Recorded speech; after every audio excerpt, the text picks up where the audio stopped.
All right, folks, what's going on here? Of course, is the half here of episode 21, halftime show. The Eagles, real quick update here. Fuji, what's going on before we get into it?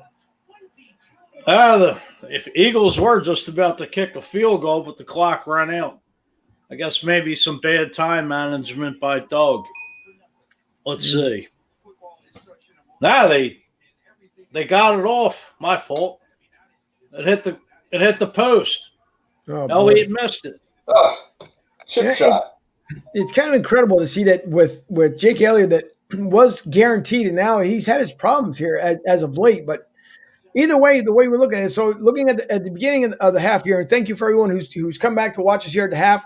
We also like to thank Greg Murphy for coming on. That was a fun interview and a good segment with him. Also with John Barcher getting fired up. Of course, Joey B adding to it, to make sure he keeps Mike Fuji there on track. And the first coming in here before we get into some more stuff. Wentz is a $30 million cheerleader. Mark Betty, yeah, at this point, he definitely is. But we'd like to thank, of course, John, and then from yesterday again, TJ. Here we go.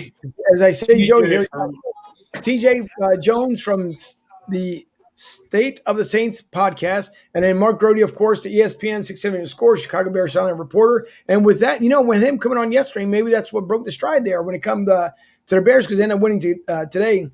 Joey B says the Wawa parking lot in Voorhees is packed, and everybody got wings and beer for second half. Nice. Isn't that something? But so we saw what happened here. We talked about it, of course. I said that the Saints were going to win 23-21. And it's good to eat crow if it's going to happen. Of course, the second half we've seen with the Eagles that things can, spin around, turn around, just go completely polar opposite. So we hope that's not going to happen. The first half right now for Jalen Hurts is looking good.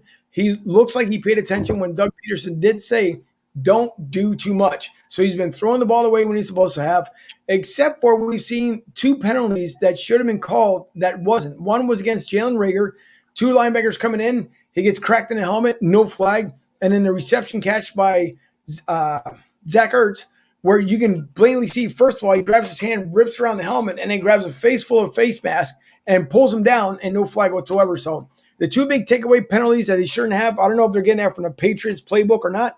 It's beyond me. But right now, the Eagles look like they're on fire. So you guys, I'd like to see exactly what you're saying. I can see Mike Klein here chiming in. Missed field goal, but we got the ball in the second half. Go Eagles. We are Tampa's Philly of the South. How's everybody doing?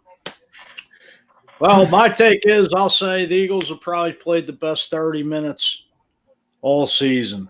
Like I said earlier in the pregame, this team needs to come out and play 60 minutes of solid football. I mean, I believe there probably hasn't been that all year, but Hurts is looking like, he's got nice poise in the pocket, confidence. He's slinging the ball. They're running the ball. Defense is stepping up. Alex Singleton with an interception, which is only the fourth takeaway this year by the Eagles defense. So still got 30 minutes left, and you're up, Mike. Yeah, I think that the Eagles look good today. Look, there's an Alshon Jeffrey sighting that he caught the first touchdown of the game for the Eagles. The Eagles found a way to hold on to the ball for 9 minutes on that first drive of the first quarter. Granted, it didn't end up in any points, but the Eagles are controlling the clock, which is fantastic. They found a way to take advantage of a turnover, as Fuji said. And look, when you're able to win the turnover battle, good things are just going to happen. And they need to find a way to put the pressure on Taysom Hill and keep it up, because, look, they're up 3 scores right now, 17-0. And as Angel said, things can happen quite quickly in the second half. But look, the Eagles have been pretty good in the second half for some of the games this season. So let's see what happens in the second half and see if they can really, keep their foot on the gas pedal this second half and take care of business. Like I said earlier, the New Orleans Saints, they might be looking ahead to Kansas City right now. It's their third in a row on the road. They look a little bit flat today, and let's keep it up. It's 17-0 right now, and go Birds, and make yourself relevant in an NFC least race. As the Giants lost today, and I believe that DCU is losing to the 49ers right now as well. Yeah, well, with the comments coming in here, Joey B says, Hurts, the guys are playing hard around him. Eagles defense looks good. He also mentioned one before that was there was obviously a locker room issue, as Fuji has said for the last 2 weeks. Sean says, "What's up with Jake Elliott? Hopefully that doesn't come back to bite us in the ass." And Sean, I don't think so. Hopefully it won't, but we'll see as the game progresses here. The professor's microphone sounds good now. Thank you, Joey. Yep, we got that clarified, thankfully, as we went off into the sunset for the moment. No way Eagles lose. Mark says the Saints haven't been in the red zone yet. To piggyback a little bit here on Mark, before I go back to Joey B here. So Alvin Kamara, of course, has had a couple of plays where he's been able to punch it through, but he hasn't yet gotten into the end zone. Malcolm Jenkins had a big start earlier, or big stop, not start, should I say. And then, of course, he was manhandled on the way down for the touchdown, or at least down for the first down. So, it's good to see that the Eagles are playing out. Or at least they came to play and looking well, and not taking anything away from the Saints because, again, we still have 30 more minutes left of football, so anything can happen within those 30 minutes. Going back to Joey B, he says Jameis Winston will not beat the Eagles if Peyton brings him in. Right, that could be very true. Rick says it's like I said, if the Eagles can play defense for 4 quarters, we have a chance. Just I'm ready to count out the Saints, and which, of course, I agree here with Rick. And Robert James says, love the show, fellas. Robert, thank you so much. I do believe I did see you like the page as well, so we do thank you. And with everyone else as well, of course, that tune in, to like the show, to share, subscribe. We do appreciate it. And I'll say it one more time here. Please, as you can see on the bottom ticker, find us on YouTube, on Twitter, on Twitch, and subscribe to not only here to the podcast, but to our handles, and just to keep growing our audience and make things bigger and better so we can have a lot more exciting guests coming on, like we had on today, which we appreciate, especially over the weekend. And not only that, but of course, the move over to YouTube. So if one day you guys come back into Facebook and you don't see us on, because it'll be over to YouTube. So please subscribe to the YouTube channel. Therefore, you won't miss any shows going forward until, of course, we land our website and soon our podcast channel. So thank you guys for that as well. We got about 5 minutes before we go back on here. David says, before the next one came on, great job, guys. David, thank you so much. And Sean says, fly, Eagles, fly. Thank you. Thank you, everyone. The good takeaways is that at least Jalen Hurts looks like, he is just on pace to obviously having a good game. But the runs are starting to kind of worry me a little bit. Of course, we don't want, and not that it would be a bad thing if Carson Wentz coming back in. I think the game itself will change around if so. But to me, Jalen's been running a bit too much. I know he's trying to scramble. I know he's trying to do some things, but he needs to still listen to what Doug told him earlier.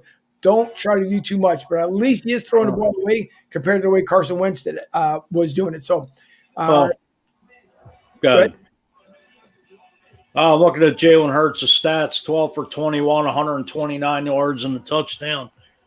7 attempts for rushing, 75 yards for Jalen Hurts already. Miles Sanders, 8 carries, 96 yards and a touchdown. So, yeah, Jalen is running the ball a little bit too much, but, hey, just got to keep the foot on the pedal. That's all. And, they play like they played in the first half, they're going to win this game. If the Eagles win this game, I want the viewers to answer this question. Who do you start next week if the Eagles win this game? When the Eagles go to Arizona, do you start Wentz or do you start Hurts? Go with the hot hand. Yeah, go with the hot hand. Well, WIP already reported it earlier that Jalen Hurts is starting the rest of the remainder of the games. But it's like everything else, though, Mike, because you look at it, anytime any program says it, it's the same way, no different than like ESPN and Fox and everyone else, because they've been riding the Jalen Hurts bandwagon for the moment. But if from what we've learned, it seems like Howie Roseman makes the shots and all the calls for this team. So who's to say, like, oh, you know what? I like that. That was a cute experiment with Jalen, but we're going to bring Carson back. No one knows. Just because someone says that, yeah, Jalen's going to get the start, unless Jeffrey Lurie comes out and does a State of the Eagles, address and say, nope, Jalen's going to be it. That's it. But as we talked about earlier in the show, to me, it's one of those things that, yes, I think we can definitely, Carson Wentz can be trade paid for someone. The contract is going to be huge to move. But at the same time, if I'm looking at the 31 other NFL teams, they're starting to look at Jalen Hurts tonight like this is his practice is soon to be with another team. And who knows? Anything can happen. Well, going back, we didn't have no training camp, OTAs, mini camp, no preseason game. So It's technically really Jalen Hurts' second preseason game. Or maybe, yeah. And he's doing it on the biggest stage today against a team in the New Orleans Saints who's at the top of the NFC. And New Orleans has one of the best defenses in the National Football League. So the fact that he's doing it against them, you really got to give credit to him. And he's earning the opportunity to not only play the rest of this game, but to play next week against Arizona, where the NFC East title could be on the line, assuming that Washington ends up losing today. Well, I mean, getting back to the game, Darius Slay is pretty much containing Michael Thomas. I mean, Michael Thomas only has about 39 yards in the first half. Also, the defense just needs to step up and keep playing the way they are. I mean, like I said, it's like only their fourth takeaway this year, which is terrible. Jalen Hurts stepping in is like a shot in the arm. Like this team, it's like day and night. Like everything, Jalen Hurts hasn't even been sacked once. And this offensive line's finally stepping the hell up and earning their paychecks after 12 different offensive lines out of 13 games this year. The Giants schedule the rest of the way. They're home to the Cleveland Browns. They're at the Baltimore Ravens. And they're home to the Dallas Cowboys. So it's not like the Giants have a cakewalk to winning this division. Now, let me take a minute to look up the DCU schedule the rest of the way. We know that DCU plays the Eagles the final week of the year. But I will look that up while you guys talk. Sure. So I'm going to get back to the comments here before, of course, we only got a couple more minutes left. Joey B says, oh, my God, Professor, come on, Hurts. Khalil Merriweather. Thanks, Khalil, for tuning in. We do appreciate also for the comment. It says Jake Elliott has gone downhill too. And yeah, Khalil, it's kind of surprising compared from last year to this year how much of a difference it is. And again, a lot of it comes maybe just the mindset. Who knows what's going on with this squad? But hopefully Jake will, he'll snap out of it as well. Mark Betty says we may be able to trade Wentz for a case of beer in the offseason. And who knows? It's been done in baseball many years ago, so who knows? David says he agrees with Barb.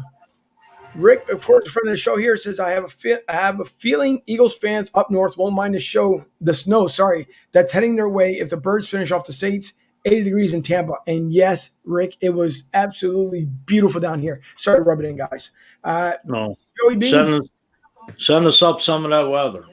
I'll try. I'll send it their UPS if possible.